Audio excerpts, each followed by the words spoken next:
बोलिए नंद नंदन भगवान की जय। प्रिय बंधुओं, आपका मंगल हो।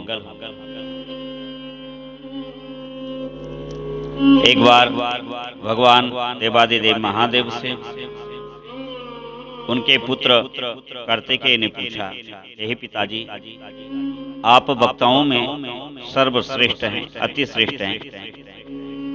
मुझे कार्तिक मास के स्नान की विधि एवं उसके पुण्य की विधि अवश्य बतलाइए, जिसको सुनकर के मनुष्य दुख रूपी समुद्र से पार हो जाते हैं।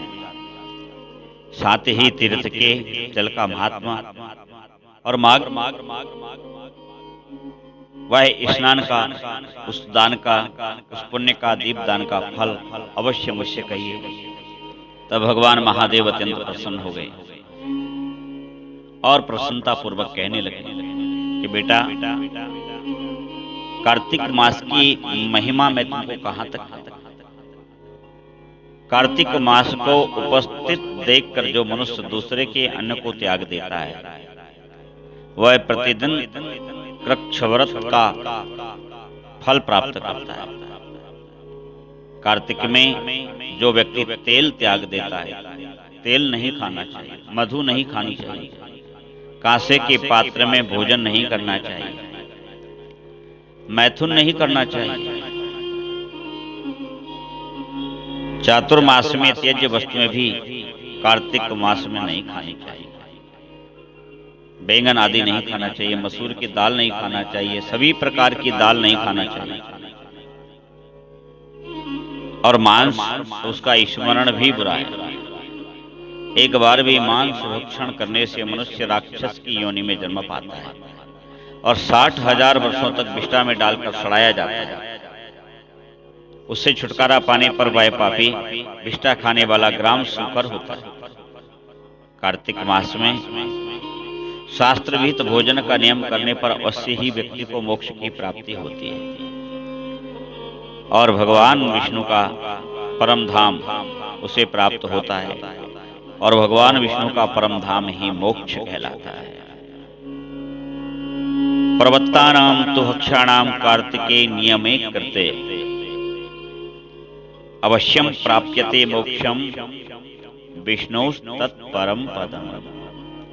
विष्णु का पद पाना, विष्णु का धाम पाना ही मोक्ष है।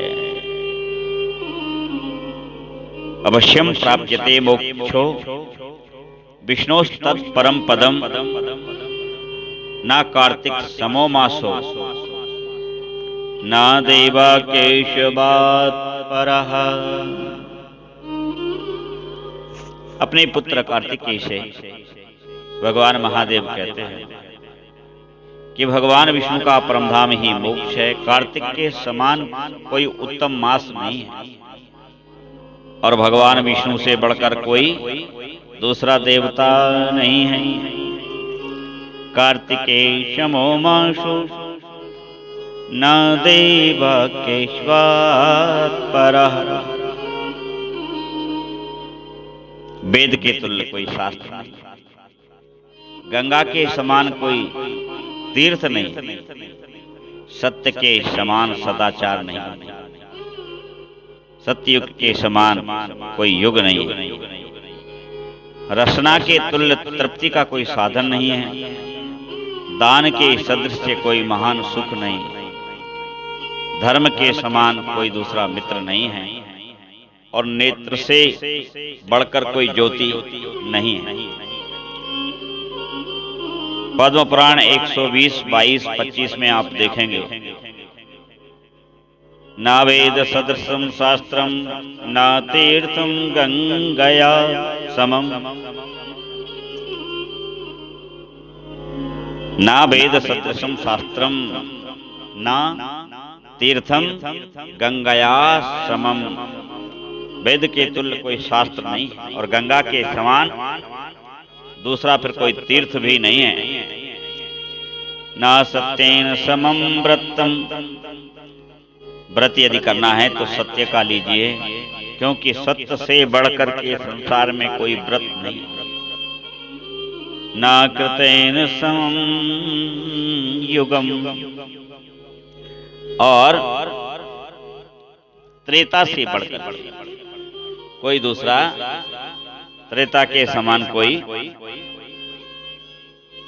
सतयुग के समान कोई युग नहीं।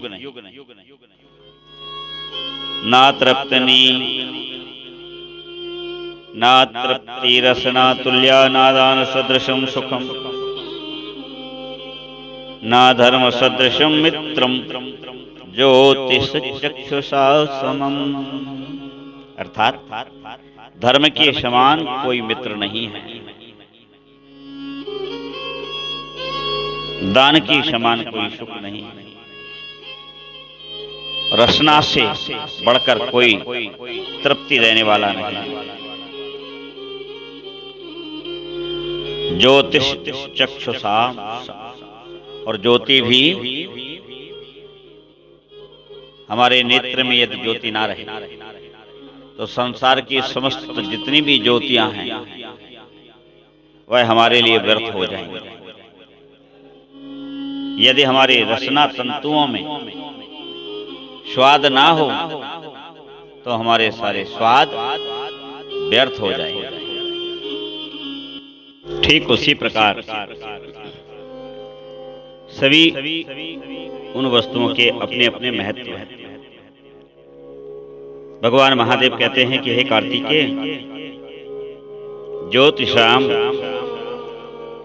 चक्षुषाम समम। यदि चक्षुओं में, नेत्रों में ही ज्योति जब नहीं रह जाती तो संसार की समस्त ज्योतियां व्यर्थ ही हो जाती हैं। कार्तिक के मास का जो महत्व है बड़ा ही व्यर्थ, सभी प्रकार के अनेक पुण्यों से बढ़कर के। स्नान करने वाले पुरुषों के लिए समुद्रगामिनी पवित्र नदी प्रायः दुर्लभ होती है। कुल के अनुरूप उत्तम शील वाली कन्या दुर्लभ होती है। कुलीन और शीलवान दंपत्ति यह दुर्लभ होते हैं। जन्मदायिनी माता भी दुर्लभ होती है। और साधु पुरुषों के सम्मान का अवसर, धार्मिक पुत्र की प्राप्ति, द्वारिका का निवास, भगवान श्री कृष्ण का दर्शन और गोमती का स्नान और कार्तिक का व्रत, ये सब मनुष्य के लिए प्रायः दुर्लभ है। चंद्रमा और सूर्य के ग्रहण काल में ब्राह्मणों को पृथ्वी दान करने से जिस फल की प्राप्ति होती है वह कार्तिक मास में केवल भूमि पर शयन करने से हो जाती है। अर्थात कार्तिक मास में भूमि पर ही शयन करना चाहिए। जो भूमि दान नहीं कर सकते उन्हें कार्तिक में भूमि पर शयन करना चाहिए, तो वह दान के फल की प्राप्ति उनको हो जाती है। कार्तिक मास में जो मनुष्य प्रतिदिन पत्तल में भोजन करता है वह 14 इंद्रों की आयु पर्यंत कभी दुर्गति में नहीं पड़ता। उसे संपूर्ण कामनाओं तथा समस्त तीर्थों के फल की प्राप्ति हो जाती है। पलाश के पत्ते पर भोजन करने से मनुष्य कभी नरक का मुंह नहीं देखता, किंतु यह भी ध्यान रखें कि पलाश के वृक्ष में जो त्रवली होती है, त्रिपत्रावली, उसमें बीच के पत्ते का त्याग व्यक्ति को कर देना चाहिए। आजू बाजू के पत्तों की ही पत्तल बनावे, बीच का पत्ता पत्तल बनाने में उपयोग ना लावे। कार्तिक में तिल का दान, नदी का स्नान, सदा साधु पुरुषों का सेवन और पलाश के पत्तों में भोजन सदा मोक्ष देने वाला है। कार्तिक के महीने में मौन व्रत का पालन, पलाश के पत्ते में भोजन, तिल मिश्रित स्नान, तिल मिश्रित जल से स्नान, निरंतर क्षमा का आश्रय और पृथ्वी पर शयन करने वाले पुरुष युग युग के उपार्जित पापों का नाश कर डालता है। जो कार्तिक मास में भगवान विष्णु के समान, भगवान विष्णु के सामने उषा काल तक जागरण करता है, उसे सहस्त्र गौदानों का फल मिलता है। पितृपक्ष में अन्नदान करने से और ज्येष्ठ और आषाढ़ मास में जल देने से मनुष्य को जो फल मिलता है वह कार्तिक में दीपदान करने से मिल जाता है। जो दीपदान नहीं कर सकता वह दूसरों के दीपों की रखवाली करे, रक्षा करे। जो बुद्धिमान कार्तिक में मन, वाणी और क्रिया द्वारा पुष्कर तीर्थ का स्मरण करता है उसे लाखों करोड़ों गुना पुण्य होता है।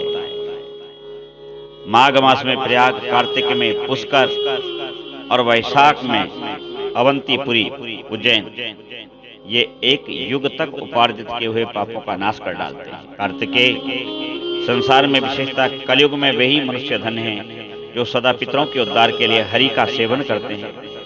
बेटा बहुत से पिंड देने से और गया में श्राद्ध आदि करने से जो पुण्य की प्राप्ति होती है वह केवल हरि भजन और कार्तिक का स्नान दीपदान करने से हो जाती है। जो अपने पितरों की शांति के उद्देश्य से भगवान विष्णु को कार्तिक के महीने में दूध से स्नान कराते हैं, वह थोड़े से दूध से स्नान से ही उनके पितर अनेक वर्षों तक तृप्त रहते हैं। जो कमल के पुष्प से देवीश्वर भगवान लक्ष्मीपति का पूजन करता है वह 1 करोड़ वर्ष तक पापों का नाश कर देता है। जो भगवान विष्णु को दूध चढ़ाता है, दूध से स्नान कराता है, उनके पितर स्वर्ग में पहुंचकर कोटि कल्पों तक देवताओं के साथ में निवास करते हैं। भगवान विष्णु एक पुष्प से भी पूजित और अभिवंदित होने पर 1700 अपराध उसी समय क्षमा कर देते हैं। हे खड़ानन, जो मुख में, मस्तक पर तथा शरीर में भगवान की प्रसाद भूता तुलसी को प्रसन्नता पूर्वक धारण करता है उसे कलयुग छूता भी नहीं है।